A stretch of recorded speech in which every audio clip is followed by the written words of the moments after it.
Message को send करते वक्त अपनी ऑडियंस के बारे में मैक्सिमम मालूमात हासिल करनी चाहिए कि वी शुड नो अबाउट कि हमारी ऑडियंस कौन सी है, हमारे जो मैसेज के रिसीवर हैं वो कौन लोग हैं,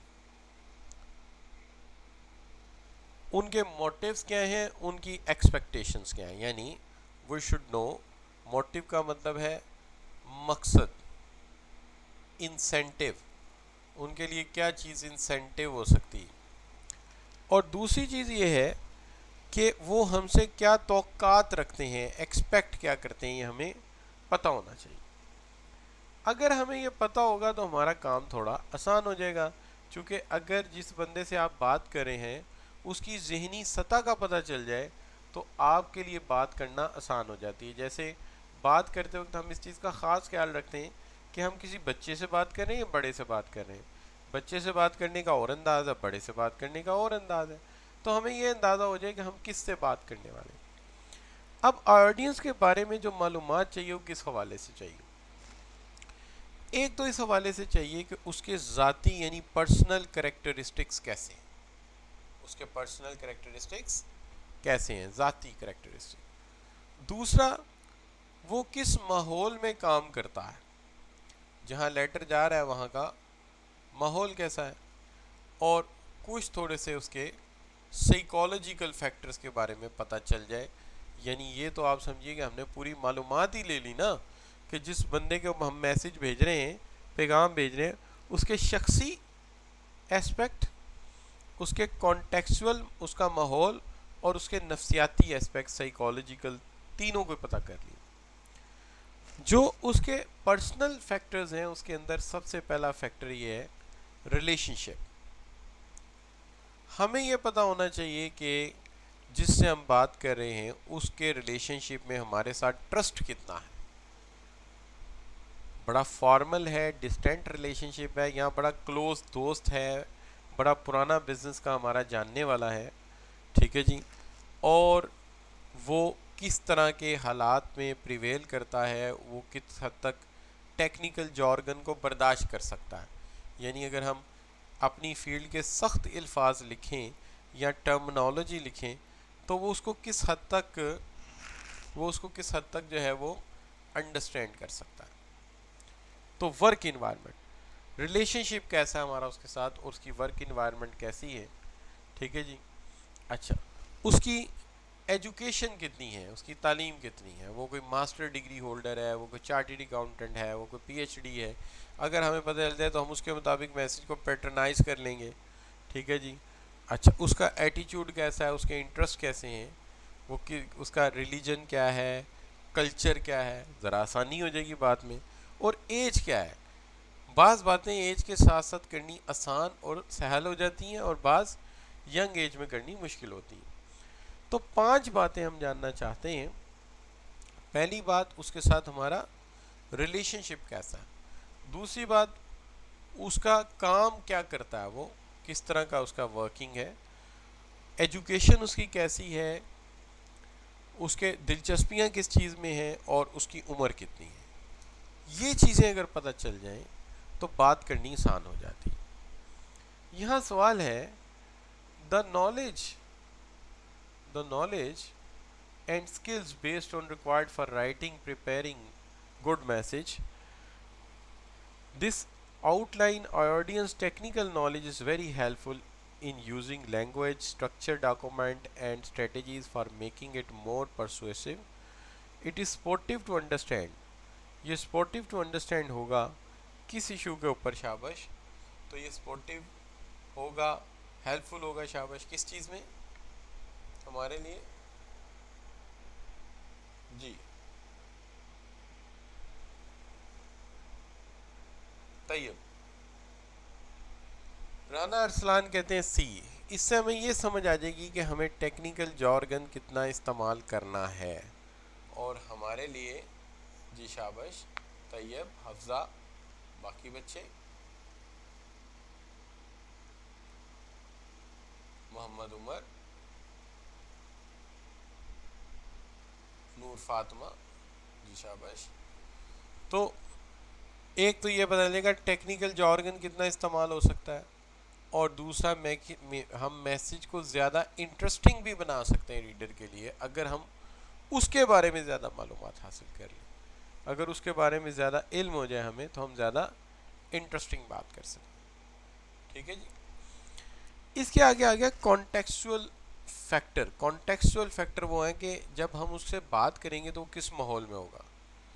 देखिए अक्सर ऐसा होता है कि हम एक टेलीफोन कॉल करने वाले होते हैं तो आप कहते हैं जी अभी ना करें, तो छोटा भाई कहता है जी क्यों ना करें, आप कहते हैं जी अभी अम्मी ट्रेन में होंगी और ट्रेन में तुम्हें पता आवाज़ कितनी होती है, और ट्रेन में तुम्हें पता है कि टेलीफोन का कनेक्शन कितना वीक होता है सिग्नल, तो ये अंदाज़ा हो जाएगा आपको, तो फिर बात करनी आसान हो जाती है। ठीक है, तो अगर आप इस चीज़ को पहले से समझेंगे कि यार आधा घंटा ठहर जाओ, वो रावलपिंडी उतरेंगी स्टेशन पे, फिर बात कर लेंगे, तो इंसान को ये अंदाज़ा कर लेना चाहिए कि कोई इंसान जो है वो किसी एयरपोर्ट की सीढ़ियों पे बैठा होगा या अपने बिजनेस ऑफिस के लॉन्च में बैठा होगा, तो उसके हिसाब से बात करनी चाहिए। कि वहाँ पे फिर अंदाज़ा क्या हो जाता है कि कहीं ऐसा तो नहीं कि वहाँ कम्युनिकेशन मीडियम ही फॉल्टी है, वहाँ माइक्रोफोन है उसके पास नहीं है, सिग्नल टूट रहा है, तो ये ज़रा पता चल जाए। दूसरी बात यह है कि वहाँ बैकग्राउंड नॉइज़ कितना होगा, जैसे वही ट्रेन वाली मिसाल है, ट्रेन में सिग्नल भी टूट रहा होगा, कट ऑफ हो रहा होगा, और ट्रेन की शोर कितना होगा वहाँ पे, और फिर उसके बाद डिस्ट्रक्शन, अनकंफर्टेबिलिटी, चूँकि करीब बहुत सारे लोग होंगे या कोई लंच टाइम हो सकता है तो डिस्टर्बेंस हो सकती है। ठीक हो गया जी बच्चों। तो ये आ गया आपका जी जिसको आप कहते हैं क्या जी, कॉन्टेक्चुअल फैक्टर। कहते हैं while communication audience may misunderstand the communication. This can cause stress and anxiety, which themselves further barrier to effective communication. Among the given reason which one have profound impact on the effectiveness of communication in several different ways. शाबाश। कौन सी ऐसी चीज़ है जो several different ways में effect करेगी message को, तो जाहिर है पीसफुल इन्वायरमेंट तो अच्छी बात है, कंफर्टेबल सीटिंग भी अच्छी बात है, ठीक है, रनिंग मीटिंग ऑन टाइम भी अच्छी चीज़ है। जो चीज़ सफ़र करेगी वो है बैकग्राउंड नॉइस। अगर बैकग्राउंड नॉइस होगा तो फिर अल्टीमेटली आपके लिए प्रॉब्लम हो जाएगी। अब देखिए राइटिंग में बुक जैसी भी है, सवालात हमें बड़े आसान से आते हैं, पेपर में सिंपल क्वेश्चन आते हैं। ये क्वेश्चन मैंने बनाए थे स्टूडेंट्स का इंटरव्यू लेके जिन्होंने एग्ज़ाम दिया था, तो मैंने उनसे पूछा था कि सवाल कैसे आए, तो उन्होंने जिस तरह का मुझे फिर बताया तो उसमें से कुछ सवालात हमने बनाए, तो ये उस तरह के सवालात हैं। अब यहाँ पे कुछ साइकोलॉजिकल फैक्टर भी देख लेने चाहिए। साइकोलॉजिकल फैक्टर ये देखने चाहिए कि अगर मैं आपके जॉब के मिड आवर में आपसे बात करूँगा तो आपके ख्यालात पर आपका काम छाया रहेगा, यानी आपका ब्रेन उस वक्त full of your job thought होगा, तो आपके पास मेरी बात सोचने का वक्त नहीं होगा। तो हमें अंदाज़ा कर लेना चाहिए कि ये टाइम ठीक नहीं है, इस टाइम पे your brain is pre occupied, वो पहले से ही मसरूफ़ होगा, और हमें अंदाज़ा करना पड़ेगा कि इस वक्त कितना प्रेशर होगा, कितना स्ट्रेस होगा। जैसे इस वक्त मैं आपको लेक्चर दे रहा हूँ और इस वक्त इस मोबाइल पे एक दोस्त कॉल कर लें तो यू कैन वेल इमेजिन कि क्या मैं उन्हें रिप्लाई कर सकूँगा। आप कहेंगे नहीं यार, इस वक्त तो चूँकि हम लोग आपकी बात सुन रहे हैं तो पहली प्रायोरिटी तो ये होगी, तो आप तो इस वक्त स्ट्रेस में होंगे, प्रेशर में होंगे, तो आप किसी से क्या बात करेंगे। अब ये भी देखना पड़ेगा कि क्या ये मैटर ऑफ प्राइवेसी तो नहीं है। अगर ये प्राइवेसी का मामला तो इसे और तरीके से डील करना पड़ेगा। हो सकता है ये बड़ा कॉन्फिडेंशियल इशू हो, related with some disease, related with some your personal family issues. अच्छा, presence of others impact the recipient, दूसरों की मौजूदगी जो है वो इम्पैक्ट करेगी जो रेसिपिएंट है उस पर। कि जैसे आपकी परफॉर्मेंस है, मैं आपका जो है वो इंटरमीडिएट का मार्कशीट लेकर आ जाता हूँ कॉलेज में, तो इससे आपकी रिप्यूट जो है वो इफ़ेक्ट हो सकती है अगर आपका ग्रेड अच्छा नहीं है। ज़ाहिर है ये बात आप दूसरों के सामने शो करनी नहीं चाहेंगे। और इसी तरह कंसंट्रेशन एंड एनर्जी लेवल, ये भी बहुत ज़्यादा मैटर करता है कि आप किस कदर कंसंट्रेट करते हैं और आपका एनर्जी लेवल जो है वो कितना है। बाज़ लोग बड़े स्लो स्टार्टर होते हैं लेकिन बाज़ ना पेस पकड़ लेते हैं और बाज़ लोग जो है बड़ी अच्छी पेस पकड़ते हैं, बाद में स्लो हो जाता है और बाज़ लोग रिदम को बहाल रखते हैं। तो ये बच्चों यहाँ पे तीनों फैक्टर हो गए, कौन कौन से शाबाश, तो वी हैव डिस्कस डैट कि जी जब हमें कम्युनिकेट करना होता है तो पहली बात तो आज के लेक्चर में हमने ये समझी कि ऑब्जेक्टिव को समझना ज़रूरी है कि हम क्यों कम्युनिकेट कर रहे हैं, हमारे ऑब्जेक्टिव्स क्या हैं। इसमें दो ऑब्जेक्टिव समझे, एक प्राइमरी और एक सेकेंडरी। प्राइमरी इन्फॉर्म करना, परस्यू करना, कंफर्म करना, और सेकेंडरी ये कि एक अच्छा मैसेज बनाना, उसमें गलती का एहतमाल ना हो, उसमें कन्फ्यूजन ना हो, उसके अंदर कॉन्फ्लिक्ट पैदा ना हो और वो अपने मकसद पे पूरा उतरे। दूसरा हमने मामला डिस्कस किया ऑडियंस का।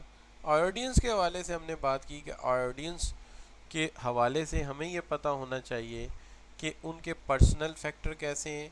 पर्सनल फैक्टर में हमने कहा कि वो पढ़े लिखे कितने हैं, उनका हमारे साथ ताल्लुक़ कितना है, उनकी एज क्या है, उनका एटीट्यूड क्या है।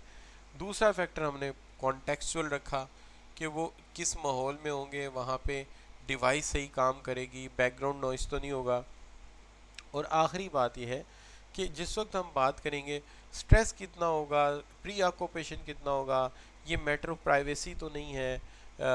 उनका कंसंट्रेशन और एनर्जी लेवल किस वक्त कितना होगा, तो ज़ाहिर है सुबह के वक्त एनर्जी लेवल हाई होता है, आफ्टरनून में पीक पे होता है और इवनिंग में बिल्कुल डाउन हो जाता है। तो ये बच्चों हमने बात कर ली किसके ऊपर, आपके साइकोलॉजिकल फैक्टर। टाइम हो गया 10:55, तो यहाँ पे टाइम इज़ ऑलमोस्ट ओवर। तो अब जो हमारा काम रह गया है वो आप ये कह सकते हैं the work which is left is के आज हमने जो ऑब्जेक्टिव को किया है, ऑडियंस को किया है, कल कोशिश करेंगे स्ट्रक्चर और स्टाइल दो चीज़ों को कवर करें। ठीक है जी, तो यहाँ ये करेंगे, चलो मैक्सिमम ये हो सकता है कि स्ट्रक्चर तो कम से कम मिनिमम कवर करेंगे कल, तो कल का काम ये होगा। तो आज के लेक्चर के हवाले से अगर आपकी अंडरस्टैंडिंग को 1 से लेकर 100% तक रखता हूँ तो आप कहाँ पर स्टे करते हैं जी? शाबाश बच्चों, मैंने एक असाइनमेंट भी आपको भेजी है। ठीक है जी, मैंने आपको एक असाइनमेंट भी भेजी है पिछले चैप्टर की, तो उसका मैं सॉल्यूशन भी आपको दूंगा, तो आपने